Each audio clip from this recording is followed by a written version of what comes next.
Policia në Serbi ka arrestuar 4 shtetas shqiptar, duke i akuzuar për nxitjen e urrëties dhe intolerancës kombëtare, racore dhe fetare. Sipas autoriteteve, të ndaluarit janë shtetasit me inicialet AS, i datëlindjes 1989, EV i datëlindjes 1984, EG i datëlindjes 1978 dhe AC i datëlindjes 2005. Ngjarja lidhet me publikimin e një videoje në rrjetet sociale ku ata shfaqen duke udhëtuar me një automjet në autostradë në territorin serb, ndërsa ekspozojnë simbole kombëtare shqiptare.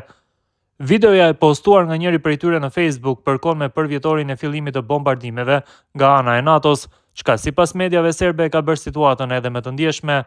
4 të arrestuarit janë vendosur në ndalim për 48 orë dhe pritet të dalin përpara prokurorisë së lartë publike në Beograd. Policia serbe shkruan se pjesëtarët e Ministrisë të Punëve të Brendshme dhe Drejtorisë së Policisë Kriminalistike arrestuan në territorin e Republikës së Serbisë 4 shtetas të Republikës së Shqipërisë, pasi dyshohet se kanë kryer vepër penale të nxitjes së urrëties dhe intolerancës kombëtare, racore dhe fetare. Dyshohet se shtetasi me inicialet AS sot në ditën e shënimit të fillimit të bombardimeve të NATO-s, në llogarinë e tij në rrjetin social Facebook ka publikuar një video në të cilin ndodhet në një automjet tip Audi në shoqëri me të dyshuarit e tjerë gjatë lëvizjes në autostradën nëpër Serbi, ku në mënyrë të papërshtatshme kanë shfaqur simbole të Shqipërisë së Madhe, si dhe në mënyrë verbale me kontekst negativ, kanë përmendur Republikën e Serbisë duke përdorur fjalë të papërshtatshme. Të dyshuarve u është caktuar masa e ndalimit deri në 48 orë, pas së cilës me kallëzim penal do të dërgohen në prokurorinë e lartë publike në Beograd.